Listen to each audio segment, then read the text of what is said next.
माँ जी बड़ी जोरों की भूख लगी है, चलिए अब पहले कुछ खा लेते हैं। मेरा तो मैगी जैसा कुछ खाने का मन कर रहा है और मुझे तो अब उसकी खुशबू भी आने लगी है। बहू, तुझे मैगी की वो खुशबू वहाँ से आ रही है, वो देख वो ठेला। दोनों सास बहू सिर्फ 5 रुपए में मैगी बना कर देती हैं। क्या सिर्फ 5 रुपए में? भला ऐसा भी क्या है इसकी 5 रुपए की मैगी में? ऊपर से भीड़ तो देखो कितनी लगी है। हाँ, मैंने भी इनका नाम ही सुना है। चल आज चल कर खा भी लेते हैं। दोनों सास बहू उस मैगी ठेले के पास जाती हैं और उनसे एक एक प्लेट मैगी लेती हैं। वो जैसे मैगी का पहला निवाला मुंह में डालती हैं तो उसका टेस्ट भूल नहीं पाती। ओह वाह, सचमुच ये मैगी तो कितनी टेस्टी है। It's really very awesome. It's much better than 5 star hotel Maggi. उसकी बात सुनकर उस ठेले पर काम कर रही बहू प्रीति उससे कहती है, thank you so much madam for your appreciation. Oh वाह, तुम तो बहुत ही अच्छी इंग्लिश बोलती हो। मतलब तुम पढ़ी लिखी हो तो फिर ये सब काम क्यों कर रही हो? तभी प्रीति की सास जानकी जो उसके बगल में ही खड़ी थी नितिका से कहती है, बेटी ये तो मेरी बहू की मजबूरी है, नहीं तो ये तो अच्छी पढ़ी लिखी लड़की है। कैसी मजबूरी? दरअसल मेरे पति को जुए की बुरी लत लग गई थी। एक रोज जब हम सब घर में थे तो मेरे पति भागते भागते मेरे पास आए। प्रीति, मुझे वो तुम्हारे कुछ गहने चाहिए होंगे। गहने? लेकिन क्यों? क्योंकि मैं उन गहनों को इन्वेस्ट करना चाहता हूँ, फिर हमारा खुद का कोई काम शुरू करना चाहता हूँ ताकि फिर हमें पापा की पेंशन पर ही गुजारा ना करना पड़े, और मैं अपने घर वालों की सारी शिकायतें भी खत्म कर दूंगा। ये तो अच्छी बात है जी, आप रुकिए, मैं अभी अपने गहने लेकर आई।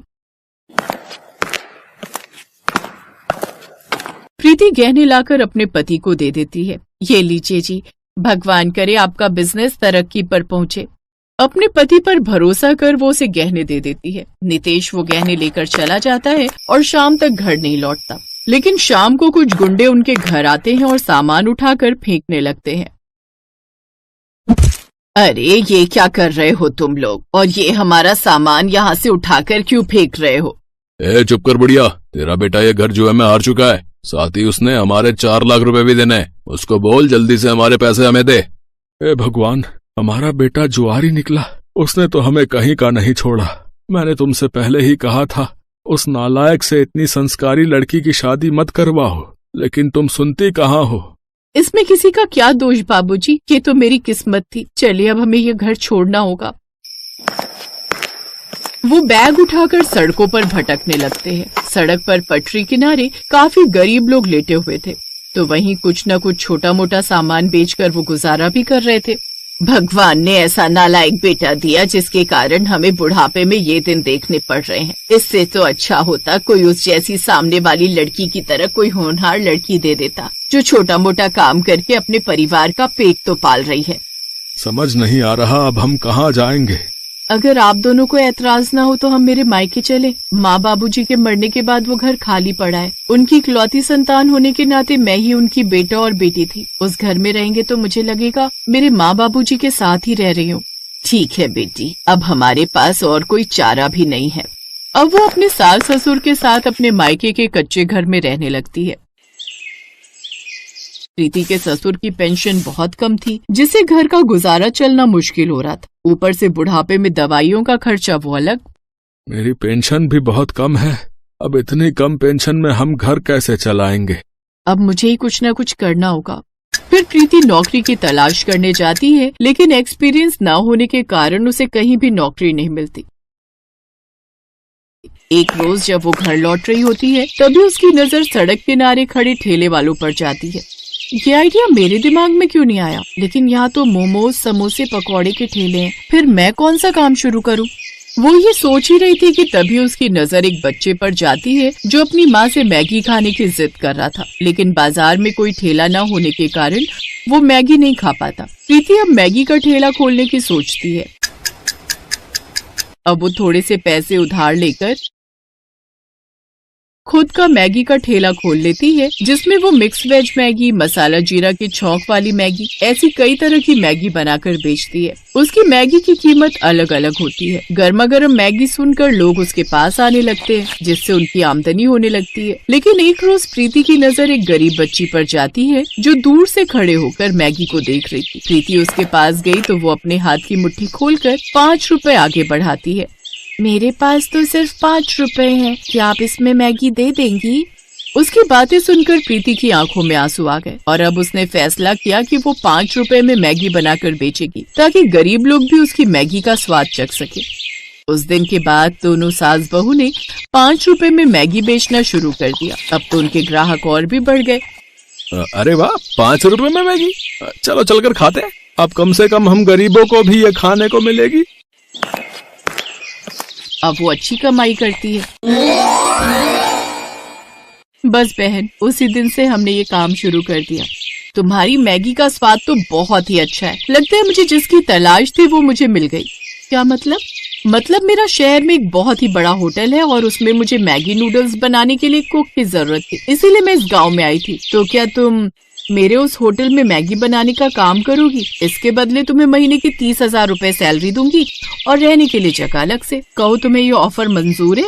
ऐसा ऑफर कौन नहीं पाना चाहेगा, लेकिन मेरी एक शर्त है, मैं किसी की नौकरी नहीं करना चाहती। इसलिए मैं चाहती हूँ कि जो भी प्रॉफिट होगा उसका 50-50% शेयर करेंगे। साथ ही मैं अपने सास ससुर को अपने साथ ही रखूंगी क्योंकि इनके अलावा मेरा कोई नहीं है। सच में तुम बहुत ही स्मार्ट हो। तुम्हारे साथ काम करने में मजा आएगा। मुझे ये शर्त मंजूर है। फिर बहुत जल्द प्रीति शहर शिफ्ट हो जाती है और नितिका के होटल में काम करने लगती है, जहां वो और भी 3 गुना ज्यादा कमाई करने लगती है। अब वो अपने सास ससुर के साथ खुशी खुशी अपना जीवन बिताती है। आ गई तू? माँ, बहुत भूख लगी है, कुछ खाने को बना दो जल्दी से। बता क्या खाएगी? माँ, सबसे जल्दी तो मैगी बनती है ना। मुझे पता था कि तू मैगी ही खाएगी। चल हाथ मुंह धो ले, मैंने पहले से ही बनाकर रखी है तेरे लिए। सच में माँ? मैं बस अभी आई फिर तो। ये कहानी है रिया की, जिसे मैगी बहुत पसंद थी। वो हमेशा खाने के लिए अपनी माँ से मैगी ही मांगती थी और जब घर में कोई नहीं होता था तब भी वो खुद मैगी ही बनाकर खाती थी। ऐसे ही वक्त गुजरता चला गया और फिर वो दूसरे शहर जाकर हॉस्टल में रहकर पढ़ाई करने लगी। और फिर एक दिन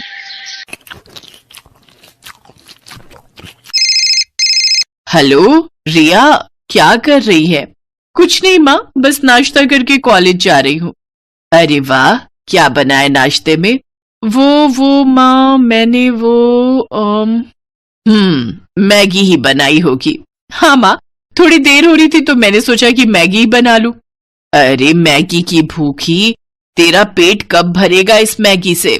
पेट तो बहुत अच्छे से भर जाता है माँ, बस मन ही नहीं भरता।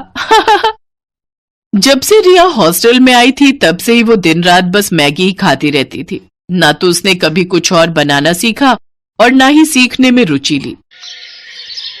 ऐसे ही उसका कॉलेज भी पूरा हो गया और फिर वो अपने घर लौट गई। फिर एक दिन, सुन, जल्दी तैयार हो जाना, ठीक है? क्यों, क्या हुआ? कहीं जाना है क्या? अरे पगली, बताया तो था आज लड़के वाले आ रहे हैं तुझे देखने। क्या माँ, मुझे अभी शादी नहीं करनी। अभी नहीं तो कब करेगी? बुढ़ापे में क्या? चल जल्दी से तैयार हो जा। सरला के कहने पर रिया तैयार हो गई। सुधीर और उसकी माँ कुसुम उसे देखने आए। रिया की सुंदरता देखकर सुधीर ने उसे फौरन पसंद कर लिया और फिर 2 महीने बाद उनकी शादी की तारीख भी तय हो गई। इसी बीच सुधीर और रिया बाहर घूमने गए और फिर एक होटल में। तुम क्या खाना पसंद करोगी? मैं तो राजमा चावल खाऊंगा। वो यहाँ मैगी मिलती है क्या? हाँ, मिलती ही होगी, पर होटल में आकर मैगी खाओगी? हाँ, क्यों नहीं। चलो ठीक है, जैसी तुम्हारी मर्जी। उस दिन सुधीर को समझ आ गया था कि रिया को मैगी बहुत पसंद है, लेकिन कितनी ज्यादा पसंद है ये तो उसे मालूम होना अभी बाकी था। फिर उसी शाम, रिया देख, अब तेरी शादी होने जा रही है, अपने ससुराल में जाकर उन्हें क्या खिलाएगी? बस मैगी? अरे कुछ तो खाना बनाना सीख ले, वरना तेरी सास तुझे धक्के देकर घर से बाहर कर देगी। हाँ माँ, कल से ही मुझे खाना बनाना सिखा देना, ठीक है? रिया को कभी खाना बनाने में इंटरेस्ट नहीं आया। उसने जब बहुत आसानी से अपनी माँ को कहा कि वो कल से ही खाना बनाना सीखेगी, तभी उसकी माँ समझ गई थी कि वो जरूर कोई तिकड़म भिड़ा रही है। शादी को अब बस 10 दिन बचे थे और अगले ही दिन रिया की 4 सहेलियां उसकी शादी के लिए उसके घर में आकर रुक गईं।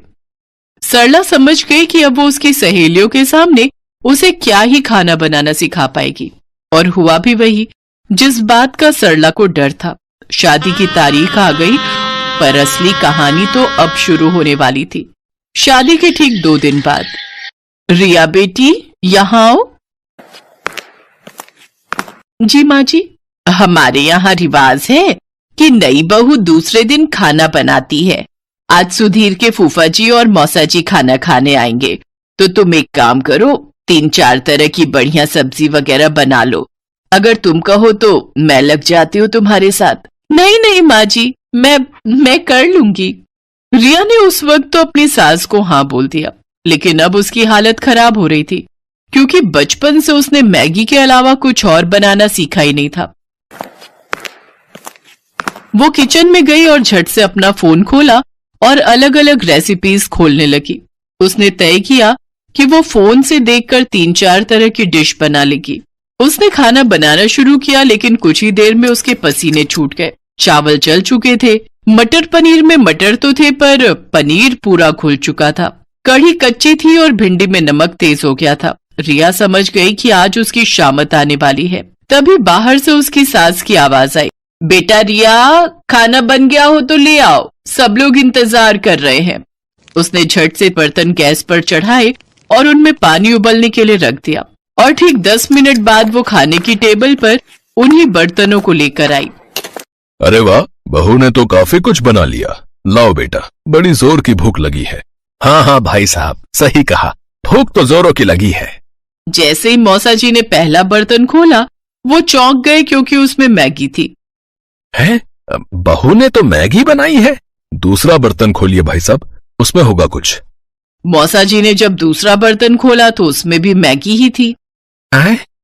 इसमें भी मैगी है? जी, ये वाली वेज मैगी है मौसा जी।